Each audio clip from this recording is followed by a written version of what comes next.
Yeah, thank you. And I probably know about half of you, so there's some, that means there's half of you I don't know. It's a bit strange talking to people who you don't know, in a way. So this is me arriving in Melbourne, so I'm here for the next 2 or 3 weeks. I think it says up here, when I do this day retreat, intuition, rapture and persistence. So I'm also going to be giving 3 talks on these Thursday nights on those 3 subjects. So tonight on intuition. There's probably deep metaphysical reasons why I chose those 3 subjects, but I'm not sure exactly what they are. Maybe it came to me in the bath or something. But let's just start one at a time. Intuition. There are a few things I'd like to say about intuition. It's partly because I value intuition, and I'd even go as far as to say I try to think of myself as an intuitive person. And I realised that I didn't actually know what it meant. So I had this idea of myself and I wasn't actually sure what intuition is. That might be typical of an intuitive person, actually. But I thought it's best if I find out something about it. So what I'd like to do, I've been doing a little bit of kind of reflection and reading around it over a few months now. And I'll just try and summarise a few things. So one thing from the sort of early Buddhist tradition, like a story of the Buddha. One thing from the sort of development and history of our own community here, from Sangharajta, our founder, that Harvey and David just mentioned. And then one thing from some more contemporary sources from neuroscience. There's just some really interesting neuroscience as well, which I find I can map quite easily onto my sort of Buddhist life, if you like. And I've kind of come up with a little, what do I call it? A little kind of 4-point plan for myself on how to value intuition and how to use it. So that's what I want to come on to. But to start with, I just want to go through those 3 areas. And from the Buddhist tradition, it's a very simple thing I want to tell you about. And I think it might have even been on the title of the talk. It's called Sitting or Lying Under the Rose Apple Tree. Now, some of you, if you've studied any Buddhism, probably even in Triratna, we do talk about this episode from time to time. And it's an episode from the kind of biography of the Buddha before his enlightenment. And he remembers a time as a child. And the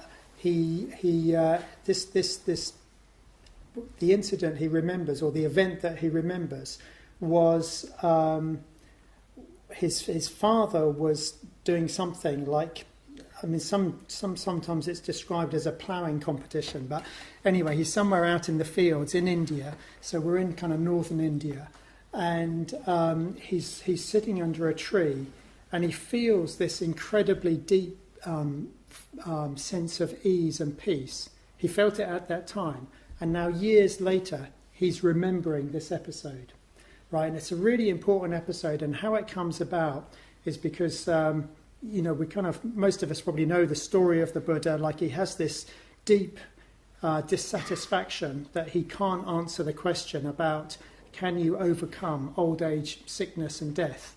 Like he can't find an answer, and so he goes on in quest of an answer to that question. Even sometimes it's described as a quest in search of the deathless. So he goes he goes on this quest, and in India at that time there are plenty of other people also questing.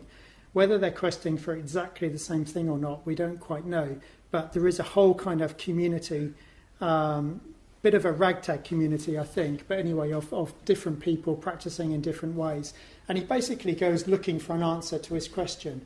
And so he joins these various kind of groups. He does some very deep meditation practices. He goes into the forest, he experiences deep fear, and then he also does these incredibly severe ascetic practices where he does, like he stops eating, he even does things like he meditates, and he basically sees how long he can hold his breath. Like he says, he holds his breath until like he feels this raging in his ears, which is basically the air trying to get in through his ears because he's like, he's closed his mouth and his nose. Anyway, so he does all of these practices, and he takes them to the point. It's a very significant moment where he finds that they aren't answering his question. So they are not a path to answer his question. And he has this reflection that he feels he's taken these practices like as far as anybody can possibly go. Like this is how the text described it. I mean, this is his own words, as it were. In other words, if he'd gone one step further, he would have died. Like he fasted until he was just completely emaciated and so on. And it's at this moment that then he thinks, okay, where do I go from here? I feel like I've tried everything that's available. Everything that's available, I've had a go. I cannot actually answer this question of, like, what about old age, sickness and death? Is there an answer to it? And this is when he has this moment of just recalling this childhood incident. So for me, what I take from this, I take that as a moment of pure intuition. Like no one can tell him the way. Like there's no reason, why would he just like remember something like this and think, maybe this is the path to enlightenment? Because what he does, he remembers this time. It's basically he's describing what we call a dhyanic state, which is a very, very, this refined, very positive flow of kind of mental events. And he remembers that he actually experienced this in childhood. And he thinks, I think this is the way to go. And sometimes the texts even say that then there's a self-reflection where he goes, yes, it is the way to go. So he kind of answers his own question. But he's operating intuitively because he doesn't actually know. But anyway, then he basically then starts taking food again. The other kind of ascetics who are with him just leave him because they feel he's abandoned the path. And he makes this decision to try and meditate in this way with a sense of focus, but also a sense of ease. And this is the way that he eventually kind of gains enlightenment. So for me, this moment is really significant. Without that reflection and without that intuition, like there's no enlightenment.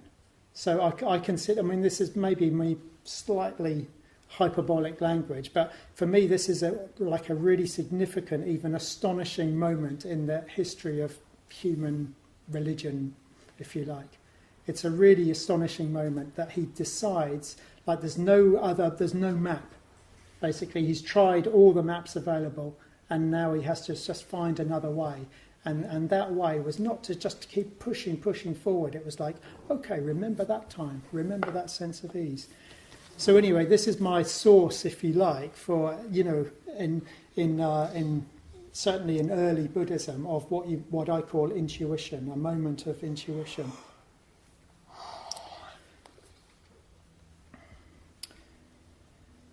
So when I think of it just in myself, what would I describe it as? I think it's using a faculty that doesn't require what you might call conscious reasoning.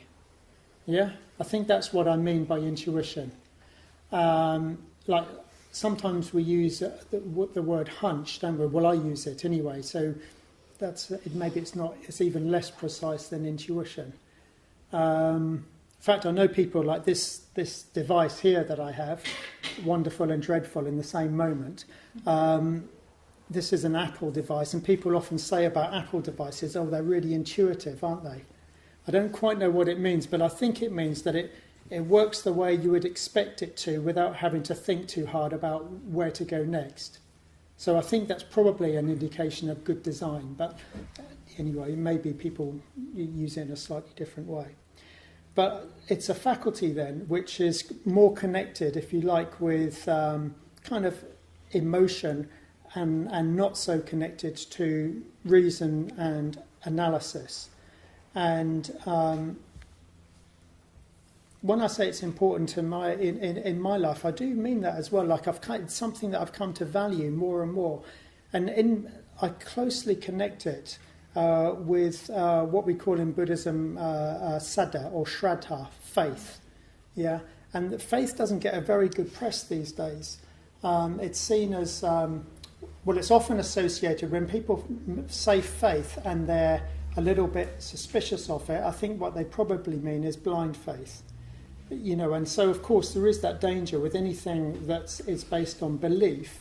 There is that we all know the dangers of religions, if you like, and blind belief and so on. But there's also, when I say intuition, although I mean something similar, it also means that there is these other kind of faculties that come with it. It's not completely separated from a kind of a thinking and an evidence-based process. So I want to say a little bit more about that. But first of all, just on faith. Now, our own teacher Sangharakshita, he had quite a lot to say about faith. And one of my favourite places, source materials for this, is when he writes his memoirs of being in India in the late 1940s and early 1950s. And he's basically having a conflict with himself. He describes it as being between, say, the side of him that's a scholar and the side of him that's a poet. And so the poet would be like, the faith-based person and the intuitive person. The person, I think in his own words, he said, I just want to lie around and write poetry and look at the sky, and that's it really, look at art and so on. Whereas the scholar actually wanted to really understand the true nature of reality through studying texts and understanding them and debating with people and living a kind of rigorously disciplined life. And he said he had this kind of conflict between these two, threatening to tear him apart at times. He describes this incident where the kind of more scholarly side of him at one time just like burns all of his poetry books that he'd been carrying, about the only possession he'd been carrying with him through India for several years. He just burns all the poems that he'd written for the last, 6-10 years or something like this. So there's obviously, there's a bit of a tension there. But he says the faith aspect, the faith aspect is really important. And when he wrote this, it was a series of lectures that became the book that we call A Survey of Buddhism. But when he was trying to understand the unity of Buddhism, and he used this classification of a very traditional Buddhist term called the 5 spiritual faculties. And they're arranged in 2 pairs with mindfulness in the middle. And you get concentration and energy on one, and then you get faith and wisdom on the other. So he's recognising it's a very, very traditional distinction between faith and wisdom, and that actually there's a relationship between them. And although wisdom can mean sort of like enlightenment, I think it means here more like a kind of an analytical reasoning, if you like. So he says intuition is an aspect of the faculty of faith. This is how he describes it. Yeah. So, and in Buddhist terms, when he uses the word faith, it means essentially faith in the Buddha, that the Buddha gained enlightenment, and that we too can do that. So, and he says, I'm going to give you the quote because it kind of sums it up, if you like. So he says, Buddhist faith must be balanced by wisdom, by reason and experience, so that we end up with something like this. Grounded firstly on intuitive response, on the intuitive response that arises out of the depths of our heart by reason of the affinity existing between the Buddha's actual and our potential Buddhahood. Yeah? So we have an intuitive response that the Buddha gained enlightenment, that enlightenment is possible, and that we ourselves can actually do that. We have some kind of mysterious intuitive response. Even if we don't put it in that language, like most people who call themselves Buddhists probably have something like that, even if there's slightly different language. Yeah. And then secondly, he says, but we actually do need to ground it on what he calls sensible evidence. Yeah, even rational proofs. So this is important as well. And perhaps the best way of doing it, there are various lists of the qualities of what a kind of enlightened person looks like. And, well, you get to know them, or you get to know someone who's kind of fairly developed, and you see whether they match up to it. Yeah, that's a pretty sensible thing to do, I think, with any teacher. And then the third one is that you base it on your own attainment of the successive stages of the transcendental path. So in other words, in the end, you can only know an enlightened person by being an enlightened person yourself. But it also means that you can know it through what you might call the enlightening process. So as you put the Buddha's teachings into practice, actually, if you see some results and they're in accordance with what should actually happen, that gives you trust and faith. And I think we can all experience this, just like from meditation or anything.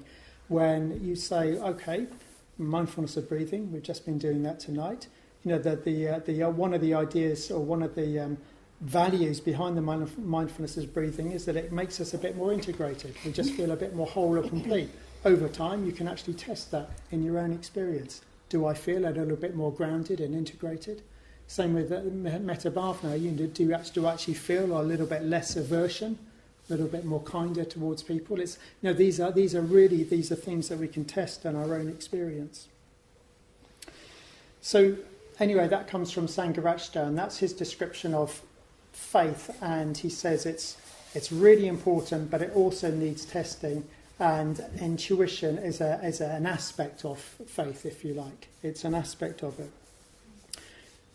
So the third source is this, what modern neuroscience has got to say. And this has been really interesting. I'm still digesting this, so you'll just sort of forgive me a bit. I'm just going to try and summarise what I've been reading. The best source I've come across is a book by a guy called Ian McGilchrist called The Master and His Emissary. Anybody here read that book? It came out about 10 years ago. And what he says is that his thesis, if you like, is that for us as human beings, there are two fundamentally opposed realities or two different modes of experience. And then he goes on to describe them. So he puts them in terms of different hemispheres of the brain, although I think probably most of us have come across the idea of left brain and right brain. Yeah? So he's talking about that. But it doesn't necessarily matter whether they're actually predominantly focused in one hemisphere or not. But he's describing that these kind of mental faculties, that there are two kind of fundamental processes that go on, if you like, in the functioning of consciousness. Yeah? And one of them is a very reasoned and analytic process, and the other one is this more kind of emotional, intuitive temperament. So pretty much as Sangharakshita described the conflict going on in him in the 1940s. And I think we all have a version of this. I mean, if this is right, and I think there's not only is there a lot of evidence, I mean, I just feel it's right in myself as well. So he says the more reasoned and analytic mode of being plays a crucial role in determining what comes into being. So he says it applies linear sequential analysis, and it forces the implicit to become explicit. Yeah, so it's about what we know and how we know it. Whereas the right hemisphere, or this more emotional, intuitive temperament, is one that believes, but does not necessarily know. And it has to depend on this other kind of faculty, the left hemisphere, that knows but doesn't believe. And it's as though a power, this is in his own words here, a power that has an infinite and therefore intrinsically uncertain potential being needs nonetheless to submit to delimited needs, stasis, certainty and fixity. So what Ian McGilchrist is saying is that the real important life, like the energy, if you like, comes in this emotional faculty, this intuitive faculty, but it absolutely needs the analysis and the reason that we also can have. But his thesis is that the reasoned analytic approach has just become very dominant. In fact, he thinks it's like taken over. He thinks not only has it taken over individuals, it's basically taken over society. Yeah. This is what he says. And it's quite... I mean, I've been rereading it over the last couple of days, and it's quite something, because he says he does this imagined exercise, and he's not the only person doing it. There's a whole bunch of fellow, I don't know if they're all neuroscientists. Some of them are psychologists and social scientists, but he says, let's try and imagine what the world would look like if this kind of left hemisphere faculty of reason and analysis kind of took over and created the world. What would you expect to find? And he says that what you would find would be a loss of the broader picture and a substitution of a more narrowly focused and restricted but detailed view of the world.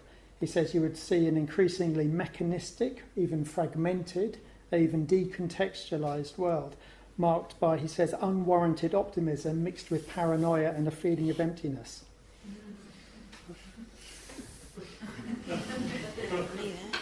And he says that, the concepts of skill and judgment, once considered the summit of human achievement, but which come only slowly and silently with the business of living, would be discarded in favour of quantifiable and repeatable processes. So, I mean, this is them. I mean, in a way that some of that has to be observation. I don't think it's just them like doing conjecture. This is what the kind of, if we're all ruled by analysis, this is what it looks like. Some of it must be observation. But anyway, it's a bit, well, I don't know. I mean, it's a bit worrying, I think. And B, there is something I can recognise. Just as much, I mean, I feel I take a real interest in like what society is like and where we're going. And I've been concerned for, I mean, predating my Buddhist life of this move to what you might call quantitative rather than qualitative. Yeah, so quantitative means basically data analysis, big data. It's the sort of thing that Google's fantastic at. And it seems to provide us with such, like, compelling data that is so useful and helpful in our lives and so on. It's just like amazing. Can just tell us all sorts of things. But the qualitative approach, which is one that I remember having this debate in the 1990s in the work that I was doing at the time, which was about trying to predict when wars would start. Yeah, and there was this huge debate going on in that field, and I was like, no, surely you want to ask people who are on the ground in that particular country, are you feeling safe? And actually the other side, this kind of more analytic approach, would just crunch the data. You kind of look at employment statistics and infant mortality and economic growth, and you make a prediction based on that. And you can see why, you think, you've got the data, that's probably quite helpful. But there's something that just doesn't feel quite right about it. And I think at the level of myself as a Buddhist practitioner, then I think it's really crucial. And I think if you leave out this kind of emotional world of, which is all about kind of poetry and myth and story and so on, it's a dry world. I think that's what you can end up with. And the thing is that it does need, it's not as though you just ignore the reason and the analysis. They are really important. Just that kind of more emotional side of ourselves, that emotional temperament, that cannot understand the world on its own. Its tendency is to chaos. I was in Wellington last weekend, and I led a retreat for their lovely Sangha there, and I called it Order, Chaos and the Bodhisattva. And the thing is that the chaos is basically me describing this more emotional side of ourselves. And that is the danger, that it very quickly, it's like that wonderful sense of freedom and spontaneity when you let that side of yourself kind of go a bit. Very quickly it runs to chaos. And actually, in the end, you lose meaning, yeah? So it does need this, it needs the kind of a regularity and the discipline that the more reasoned side of ourselves can give. But if you go too quickly down there, well, this is as Ian McGregor is saying, you end up in an even darker place, I think, where basically it's all based on utility. Yeah, people just stop being really those, we're all mysterious and amazing. I mean, we're just like, each of us is a mystery, like a living mystery. And this, if we run the world on this reason analytic approach, we simply become utilitarian. We assess people by utility. What's their value to us, or what's their value to society? And it's a pretty poor place to end up at, I think. So anyway, they're the three areas I've been looking at, trying to understand intuition myself. And as I said, I've got these kind of four things that it's almost like this is my little checklist for myself. that I relate back in particular to that story of the Buddha. So I'll just go into those, and that'll be it for the evening. Just let me check if I left anything out of that explanation. I think you get a sense of what I'm saying. I'm still, as I said, ingesting the neuroscience part, but I think I've summarised it, reasonably well. I hope I have anyway. So my 4 things on my checklist that I take from the Buddha story is, number 1, have a burning question. Yeah, that's what the Buddha had. Like, have a question that is really important to you. Because I think often we do have one, and the thing is we can lose sight of them. They kind of go out of focus, or life crowds in. But the Buddha had this question, and he bloody well persisted in looking for an answer. He was really like, okay, the answer's not here, I'm going to try there, I'm going to try there, and actually, if that doesn't work, I'll try something else. And I think, honour that. If you've got a question like that in your life, honour it. I'll tell you what my question was, and again, it has gone out of focus for years. When all through my teens, I was like, what is the flipping purpose of life? What is it? Tell me what the purpose of life is. I was like, I can see, okay, this, families are wonderful, but is it just to procreate? Surely there's a bit more than that. Actually, there's something else, there's something higher. So what is that? How do I find out? So that was my question. That sustained me. Again, but it's really interesting. I lost sight of that for several years, probably a decade, actually. God, I don't know what happened. Just forgot to ask the question. So I try and keep that question in mind. I do feel my danger now is almost like I've got the answer. Now I can just live with a sense of ease and playfulness, and I'll stop making an effort to actually change some of the ingrained habits that don't line up with the answer. Yeah, that's my danger now. But anyway, have a burning question. That's my number 1. Because I think you can only make significant change in your life when the question is big enough.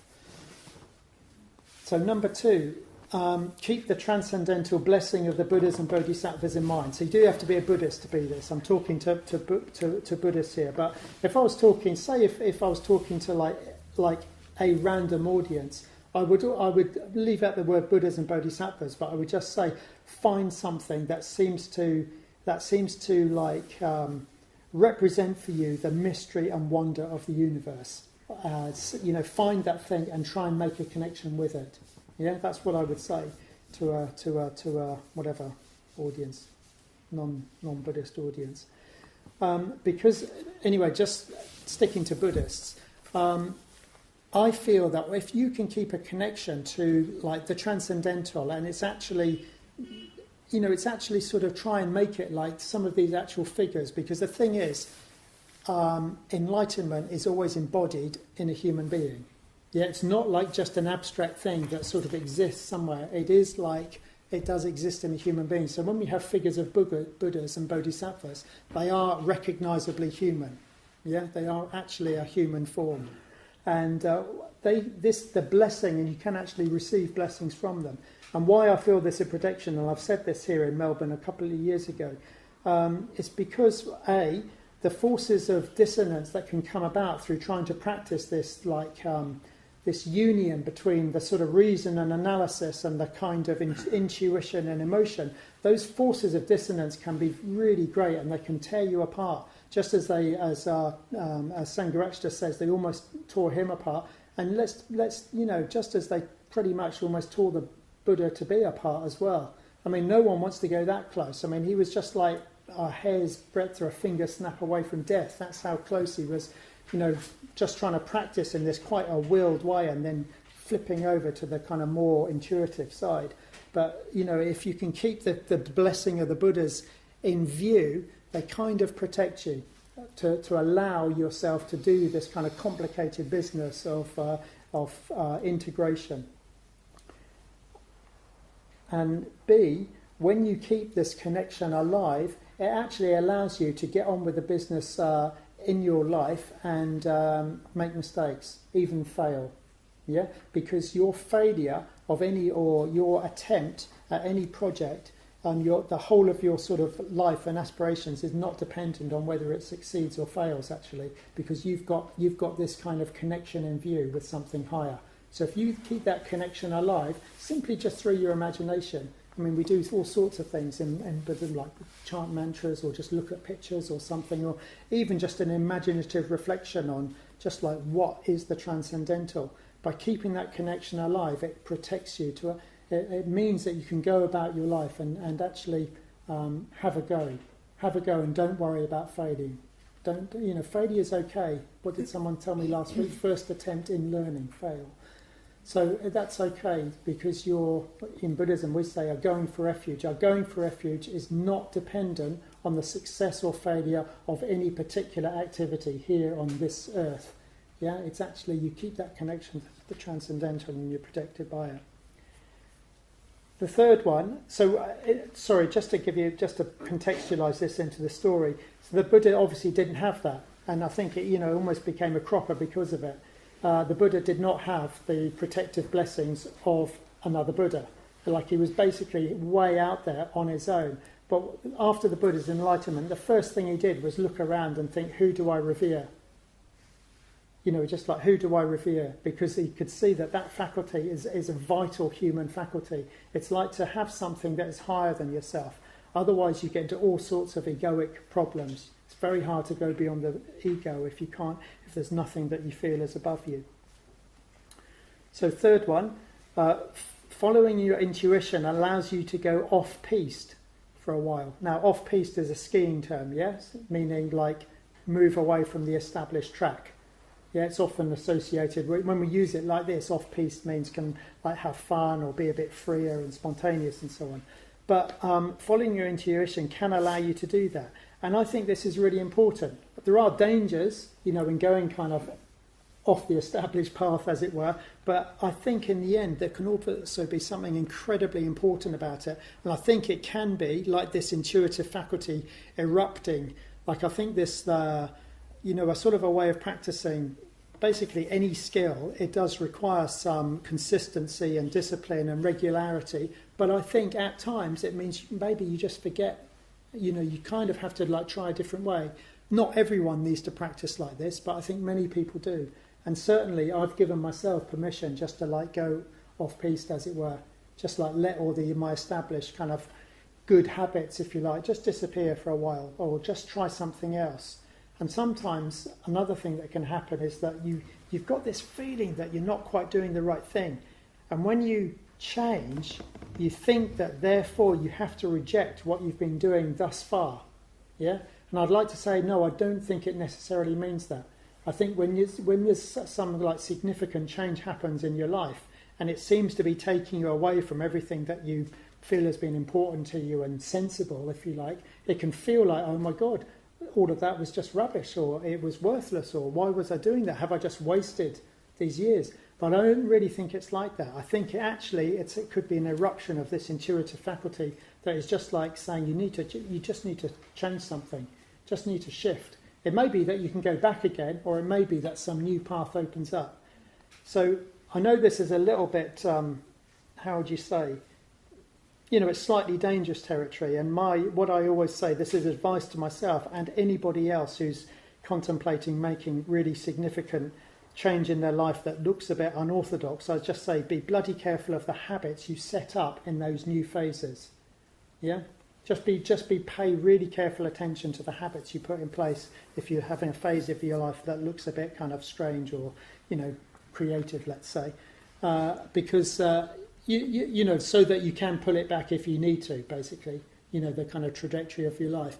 But I think those times can be really valuable, and certainly I've valued them myself. I live quite a regular life. I'm pleased about that. It's taken me a lot of work to actually have some discipline and regularity in my life, but also every so often I just will go off the grid for a bit. I might practice in a different way. I might do something different. I might stop meditating for a while. It's just like, and it's been really important to me. But I have been careful enough to be able to sort of bring back some discipline and regularity when I need to. So just be careful of the habits you set up in those times if you feel you need to do something like that. Yeah, still with me? Last one, number 4. This is also just a little about keeping it safe, as it were. Always test your intuition against reason, especially by checking it out with people who know you well. Yeah, it's really important. Good friends are so important. They know so much. They're so flipping wise. Sorry, I'm using a lot of casual language. But honestly, our good friends, it's surprising how well they know us. It really is. And we don't always ask.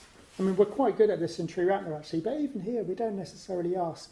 But actually, people who know you well, if you ask the right questions, you can get really wise answers from them, actually. So I always say that's good. The Buddha was the Buddha because, he had to go alone. He didn't have a choice, basically. But then what did he do? He created a Sangha. He created a community. And he emphasised, we have this beautiful word that we like to use in Triratna, Kalyana Mitrata. He really emphasised this kind of mentoring and this looking out for each other and meeting together. And our teacher too, Sangharakshita, exactly the same. It's not that widely emphasised in the Buddhist tradition. You do find it coming from time to time, but we really emphasise it here. It's hard work. Other people are hard work, but there's real value in that. There's real value. I'd say the two things that I feel are really important in Triratna are that we have Kalyana Mitrata. It doesn't just mean one-to-one friendship. We actually have kind of like context where we come together. Like study groups. If you're training for ordination, you might have a Going for Refuge group. In the order, we have a chapter. And in those chapters, you can really witness each other. And sometimes chapters can be like quite boring week to week. But when you need it, like when I've needed it, I've just said, look, I've got something really important that I want to say and I need to ask. And then it can be really held and met. It's been vital to me, actually. So anyway, they're my 4 things. So I just want to, this is a kind of conclusion. I'm not very good on conclusions, by the way, but anyway, I'll try and conclude. Because I'll tell you one thing that stood out for me from this neuroscience research. When they were they have done some data crunching, even though it's the sort of reasoned analytic thing, but they said, well, let's use the data because it's there, even though, it's we might use it against itself. But when they looked into all this data of basically just how happy people were, there's all kinds of studies. There's different metrics that are used, but they've been doing it for decades and decades. But you can just take a slice from the 1950s, and in a lot of countries, if you ask people how satisfied they are with their life, how content, how happy they are, and then you test those same people like 50 years later, most people have got more miserable in the last 50 years. In most countries, whether it's developed world, less developed world, most people have got more miserable. And it's a bit like, that's a bit sobering, because in that time, basically the project we've been on is this astonishing kind of economic growth and prosperity. Healthcare is better, education's better, housing is better for people, food security is better, and yet people aren't happier. It's really like, what are we doing? People aren't happier. Surely that's got to be one of our most fundamental criteria, just like for a good society. So then they ask themselves the question, what makes a difference? Who are the happiest people and what have they got? And do you know what? There's one thing that stands out. I've just been reading this today. There's one factor that completely stands out above all others for people who actually feel happy. Do you like the way I'm building this up? Breadth and depth of social connection. In other words, friendship. Friendship, yeah? There's a second one. This is a different study. There's a second one that says sense of meaning and purpose as well. In other words, have you got a direction in your life? Not a utilitarian direction, almost like a religious direction. It's not a word that social scientists like to use, but have you got a religious direction in your life, and have you got a clear methodology for following? So those two things. And I feel that I'm part of a community that hopefully we do offer that. I really do feel that we do. We're not the only ones who do. There's plenty of others around the world, thank goodness, But I really do feel that we offer friendship, and we offer a clear description of what the Buddhist path is, and a clear methodology for trying to get there. So anyway, then that's my... that's me and intuition. Use it and value it. Intuition's vital, but that doesn't mean to say you have to forget reason. That's my conclusion from all of those things, from our teacher, from the Buddhist tradition, and from the neuroscience. Reason and analysis is important, but it has to be subservient to, if you like, the real kind of emotional richness that is fundamental to human well-being. Yeah. Thank you. Thanks.